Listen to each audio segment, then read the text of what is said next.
नमस्कार साथियों रेलवे की तरफ से एक नया नोटिफिकेशन जारी हुआ है, एक नई भर्ती जारी हुई है जिसमें नंबर ऑफ वैकेंसी की बात करते हैं तो भरमार वैकेंसी के साथ ये नोटिफिकेशन जारी हुआ है। आज की इस वीडियो में हम लोग चर्चा करेंगे कैसे क्या अप्लाई करना है, कितनी नंबर ऑफ वैकेंसी होने वाली है, क्या डॉक्यूमेंट लगने वाले हैं। कहने का मतलब ये है कि अप्लाई के लिए सारी चीजें जो इंपॉर्टेंट होती हैं आज की इस वीडियो में हम लोग डिस्कस करेंगे। तो चलिए मेरे भाई स्टार्ट करते हैं। साथियों सबसे पहले करते हैं कि भर्ती कौन सी है, तो रेलवे रिक्रूटमेंट बोर्ड की तरफ से आरआरबी की तरफ से एक आपकी जो आरआरबी जूनियर इंजीनियर जेई की ऑनलाइन फॉर्म की एक प्रॉपर तरीके से भर्ती निकल आई है, जिसमें हम लोग बात करते हैं स्टार्टिंग डेट की। तो इसमें प्रॉपर तरीके से स्टार्टिंग ऑलरेडी है, आप लोग फॉर्म भर लीजिए भैया। 31 दिसंबर 2025 इसकी स्टार्टिंग डेट है, आपके अप्लाई स्टार्ट हो चुके हैं। वहीं हम बात करते हैं लास्ट डेट फॉर अप्लाई के लिए, तो 10 दिसंबर 2025 इसकी लास्ट डेट होने वाली है। ठीक है भाई, आगे बात करते हैं लास्ट डेट फीस पेमेंट की। तो भैया 10 दिसंबर से आपको 2 दिन की राहत और मिल जाएगी और आपको 12 दिसंबर 2025 को फाइनली अपना फॉर्म सबमिट ही करना पड़ेगा मेरे भाई। करेक्शन की बात करते हैं, अगर कोई गलती हो जाती है तो मॉडिफाइड करने की बात करते हैं तो 13 और 22 के बीच, 13 और 22 दिसंबर 2025 के बीच में अगर कोई गड़बड़ी हो रही है तो उसको आप सही कर सकते हैं। एग्जाम डेट, एडमिट कार्ड बहुत जल्द आप सभी को देखने को मिलेंगे मेरे भाई। ठीक है, आगे बात करते हैं एप्लीकेशन फीस की। तो अगर आप जनरल हैं, ओबीसी हैं, ईडब्ल्यूएस हैं तो 500 रुपए फीस है। वहीं बात करते हैं एससी एसटी पीएच की तो 250 रुपए फीस है। और ऑल कैटेगरी फीमेल, चाहे आप जनरल हैं, ओबीसी हैं, ईडब्ल्यूएस हैं, एससी एसटी पीएच कैटेगरी की फीमेल अगर है तो आपको 250 रुपए ही फीस पे करनी है।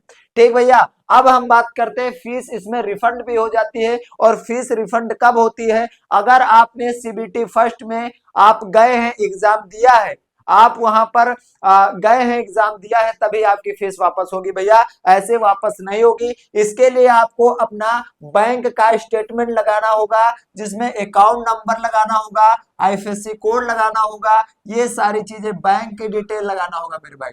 ठीक है, आगे बात करते हैं मेरे भाई, जो फीस हमको वापस मिलेगी वो कितने मिलेगी। तो जनरल ओबीसी ईडब्ल्यूएस को 400 रुपए फीस रिफंड होगी। वहीं बात करते हैं एससी एसटी पीएच की, तो इनको 250 की 250 वापस हो जाएगी। और ऑल कैटेगरी फीमेल को 250 की 250 वापस हो जाएगी मेरे भाई। जब आपको फीस कटाना है, फीस पेमेंट करना है, तो debit card, credit card, net banking, UPI, other fees payment mode only आप यूज कर सकते हैं मेरे भाई। ठीक है, ये सारी चीजें आप यूज कर सकते हैं, फीस जमा कर सकते हैं, सारी दिक्कतें आपको कोई भी नहीं होने वाली है। साथियों आगे बात करते हैं हम लोग, एज लिमिट की। तो एज लिमिट क्या होने वाली है? आपकी मिनिमम एज जो है 18 साल और मैक्सिमम एज 33 साल होने वाली है। क्या भैया होने वाली है? मिनिमम एज 18 साल और मैक्सिमम एज 33 साल होने वाली है। एज रिलैक्सेशन क्या है अभी हम आगे चर्चा करेंगे, उससे पहले हम बात करते हैं सिलेक्शन मोड क्या होने वाला है। साथियों सबसे पहले हम बात करते हैं सिलेक्शन मोड में सीबीटी एग्जाम होगा आप लोगों का, उसके बाद टाइपिंग टेस्ट होगा, उसके बाद आपका डॉक्यूमेंट वेरिफिकेशन होगा, उसके बाद आपका मेडिकल एग्जामिनेशन होगा। तो साथियों ये 4 स्टेप में आपकी ये वैकेंसी जो है वो कंप्लीट कराई जाएगी। अब हम बात करते हैं एज रिलैक्सेशन क्या होने वाला है, इस पे हम लोग चर्चा करते हैं। अगर आप अनुसूचित जाति एवं अनुसूचित जनजाति उम्मीदवार हैं तो आपको 5 साल की छूट मिलने वाली है। वही अन्य पिछड़ा वर्ग के लिए उम्मीदवार के लिए 3 साल की छूट मिलने जा रही। पूर्व सैनिक अगर आप हैं, एक्स सर्विसमैन अगर आप हैं, क्या भूतपूर्व सैनिक हैं तो 3 वर्ष, भूतपूर्व सैनिक ओबीसी, अनारक्षित वर्ग ईडब्ल्यूएस है तो 3 वर्ष, ओबीसी में आते हैं तो 6 वर्ष, और आपके आपके क्या हो जाएगा, अनुसूचित जात अनुसूचित जनजाति के लिए 8 साल हो जाएगा। वहीं बात करते हैं क्या बेंचमार्क दिव्यांग व्यक्ति हैं अगर हैं तो आपको क्या भैया, आप ईडब्ल्यूएस में हैं तो 10 वर्ष, सॉरी हाँ अनारक्षित वर्ग और ईडब्ल्यूएस में है तो 10 वर्ष, ओबीसी में है तो 13, और अनुसूचित जात अनुसूचित जनजाति में है आप तो 15 वर्ष की छूट हो जाएगी। ऐसे साथियों आपको यहाँ पर एज रिलैक्सेशन देखने को मिल जाएगा। बहुत बढ़िया एज रिलैक्सेशन है। तो आप लोग की अभी एज जो निकल भी गई है तो एज रिलैक्सेशन लगा करके आप लोग अपने फॉर्म को कंप्लीट कर सकते हैं भैया। अब हम लोग आगे बात करते हैं टोटल नंबर ऑफ वैकेंसी की बात करते हैं। तो यहाँ पे हम लोग डिटेल में समझेंगे।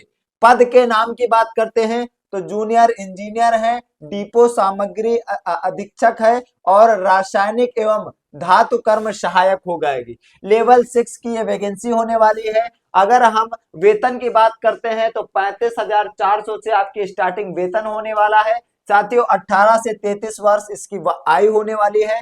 और नंबर ऑफ वैकेंसी की बात करते हैं भैया तो क्या है 2569 इसमें टोटल नंबर ऑफ वैकेंसी होने वाली है। यहाँ पे भी मेंशन किया गया है तो 69 85 हो गया भैया, ये 69 हो जाएगा।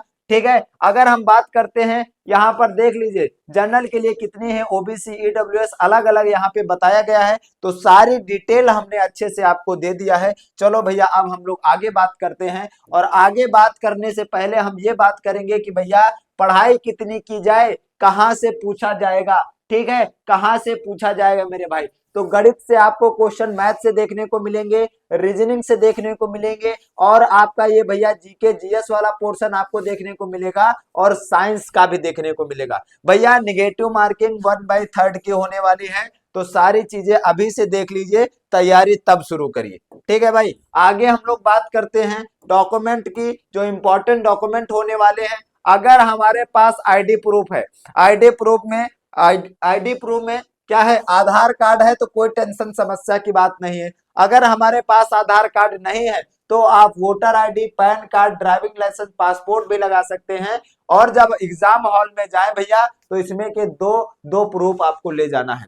शैक्षिक योग्यता की बात करते हैं, अलग अलग पोस्टें हैं जिसमें 10th भी मांगा गया है, जिसमें आपका 12th भी मांगा गया है, डिप्लोमा इंजीनियरिंग डिग्री और आपको क्या है diploma degree, final year marksheet, final year result नहीं आया है तो आपका जो सर्टिफिकेट है पिछला वाला उससे आप सॉरी उससे आप काम कर सकते हैं। ये सारी चीजें यहाँ पे क्लियर है। आगे बात करते हैं, आपको भैया कास्ट सर्टिफिकेट लगाना है तभी आपको SC ST OBC EWS को बेनिफिट मिलेगा मेरे भाई, ऐसे नहीं पता चल पाएगा। फॉर्मेट बात करते हैं, जितने भी डॉक्यूमेंट आपको अपलोड करना भैया साफ साफ इसमें दिया गया है कि जितने भी डॉक्यूमेंट आप लोगों को अपलोड करना है फॉर्मेट आरआरबी के अनुसार होना चाहिए वरना रिजेक्ट हो जाएगा। साफ साफ दिया गया है, जो फॉर्मेट आरआरबी का है उसी फॉर्मेट में आपको अपलोड करना, नहीं आपका फॉर्म जो है बच्चा रिजेक्ट हो जाएगा। डोमिसाइल सर्टिफिकेट लगाना है।